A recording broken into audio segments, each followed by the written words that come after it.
Olha só, vamos mergulhar de cabeça nesta análise e responder a uma pergunta histórica e teológica gigantesca. Afinal de contas, Jesus realmente proibiu o divórcio? Para responder a isso, a gente precisa deixar nossas lentes modernas de lado por um minutinho e viajar lá para o primeiro século para entender o que de fato estava rolando naquela sociedade. E para a gente entender isso direitinho e de forma bem didática, vamos seguir um roteiro simples. Vamos passar pelo contexto histórico, a armadilha armada pelos fariseus, a concessão de Moisés, o princípio da criação, a cláusula de exceção e, por fim, o nosso veredito. Vamos nessa? Ponto 1. O contexto histórico. Como funcionava o casamento e a lei no primeiro século? Para entender essa época, temos que lembrar que a situação das mulheres era incrivelmente frágil. Legalmente falando, a mulher era tratada quase como uma propriedade. Ela basicamente não tinha o direito de pedir o divórcio e vivia numa corda bamba de insegurança. Todo o debate daquela época girava em torno de uma regrinha muito específica, lá da antiga lei de Moisés em Deuteronômio, sobre a famosa carta de divórcio. A lei dizia o seguinte: se um homem casasse e encontrasse na esposa alguma coisa indecente, ele podia simplesmente escrever um certificado, entregar na mão dela e mandá-la embora. E a grande questão, o barril de pólvora que dividia a nação inteira era justamente essa. O que raios significava coisa indecente? O que nos leva ao ponto 2. A armadilha e o grande debate rabínico. É aqui que a coisa fica interessante. Os líderes religiosos da época, os fariseus, pegaram esse texto antigo e super vago e armaram uma arapuca política e teológica daquelas. Eles não queriam um mero conselho matrimonial, tá? Eles queriam forçar uma posição numa guerra cultural que estava ferrendo para ter motivo para fazer acusações. Daí eles chegam com uma pergunta cheia de segundas intenções. É lícito a um homem divorciar-se de sua esposa por qualquer motivo? Presta atenção nesse qualquer motivo. Eles queriam saber se aquela banalização total do divórcio que estava destruindo as famílias ia ser validada. Para a gente captar a atenção do momento, precisamos colocar lado a lado as duas maiores escolas rabínicas daquele tempo. De um lado, a gente tinha a linha dura, a escola de Shammai, que batia o pé dizendo que coisa indecente era estrita e unicamente infidelidade conjugal. Ponto. Do outro lado, a gente tinha a escola de Hillel, que era super liberal e, claro, muito mais popular. Eles permitiam o divórcio por praticamente qualquer motivo imaginável. Como a natureza humana é o que é, a sociedade abraçou em peso a visão mais flexível. E olha o nível da situação. Sob a interpretação de Hillel, o divórcio virou uma banalidade absurda. Um homem podia legalmente chutar a esposa para fora de casa e deixá-la na miséria por motivos ridículos. Deixar a cômoda queimar, falar com o estranho na rua, discutir um pouco mais alto a ponto dos vizinhos ouvirem, ou até, pasmem, se ele simplesmente encontrasse uma mulher mais bonita. É mole? O divórcio era tão, mas tão fácil que muitas mulheres até tinham medo de casar. Ponto 3. A concessão de Moisés. Como isso era uma regulação e não uma recomendação. Diante dessa armadilha toda, a resposta vai na contramão e simplesmente atropela o debate rabínico mesquinho, indo direto na ferida da intenção original. A premissa é corrigida de forma brilhante. Moisés só permitiu o divórcio por causa da dureza dos corações humanos.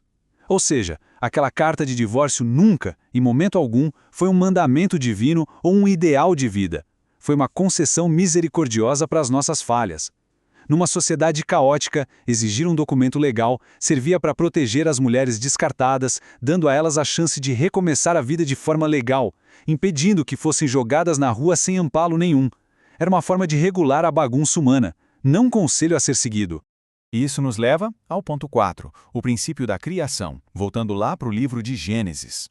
Essa parte ilustra perfeitamente a mudança de perspectiva. Tira-se o foco totalmente daquelas brechas legais e vira-se a lente para a perfeição da criação. A discussão sai de Moisés e vai lá para o início de tudo. Os textos de Gênesis são resgatados para mostrar que o casamento foi desenhado desde o dia zero para ser uma união inquebrável, onde duas pessoas se tornam uma só carne. A conclusão é direta e poderosíssima. O que Deus uniu, não separe o homem. O casamento não é um contratinho descartável, é uma união sagrada. Tratar o divórcio de forma leviana é tentar desfazer uma obra que tem o carimbo do próprio Criador. Ponto 5. A cláusula de exceção e a análise dos relatos dos evangelhos. Quando a gente analisa os documentos históricos sobre isso, aparece uma nuance textual que é fascinante. Marcos e Lucas trazem uma proibição absoluta do divórcio. O foco deles é colocar um holofote gigante no ideal perfeito do casamento. Já o relato do Evangelho de Mateus inclui uma exceção histórica bem específica, e nós precisamos entender como isso se complementa. Marcos e Lucas estabelecem a regra de ouro e o padrão elevado. Mateus, por sua vez, lida com a realidade dura e crua de quando essa regra é quebrada de forma fatal. É no relato de Mateus que a gente encontra a famosa cláusula de exceção. Ela diz que o divórcio é permitido estritamente em casos de infidelidade conjugal ou imoralidade sexual. Detalhe importante: permitido, não obrigatório. E por quê? Porque a infidelidade já quebra, na sua essência, aquela união de uma só carne. Com essa única exceção, o padrão moral foi jogado lá em cima, destruindo completamente aquela cultura de banalidade fútil da época. E chegamos ao ponto 6, o veredito final e a elevação do padrão. Então, amarrando todas as pontas da nossa análise didática, qual é o grande veredito? Afinal, Jesus proibiu o divórcio? A resposta vai muito além de um simples sim ou não. Ela muda o jogo inteiro.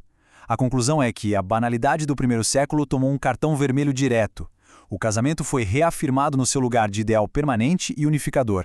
As leis antigas de divórcio foram expostas apenas como contenção de danos, não como um direito de conveniência. E o mais revolucionário de tudo, a responsabilidade moral virou igual para todos. Um homem que trai está cometendo adultério contra a esposa. Essa ideia de igualdade era impensável na época. O status da mulher foi elevado ao máximo, colocando ambos no mesmo patamar de dignidade e fidelidade. Para fechar, precisamos fazer uma reflexão bem forte sobre o que acabamos de ver. Diante das pedreiras que é a vida a dois, a verdadeira questão não é ficar revirando textos antigos atrás de uma saída de emergência. A pergunta que não quer calar é: será que a gente está só caçando uma brecha legal para pular fora do barco no primeiro sinal de tempestade? Ou estamos realmente suando a camisa para alcançar aquele ideal maravilhoso de um relacionamento permanente, unificador e de respeito mútuo? Voltar para o princípio muda absolutamente tudo, né? Muito obrigado por acompanhar mais esta explicação com a gente. Um grande abraço e até a próxima.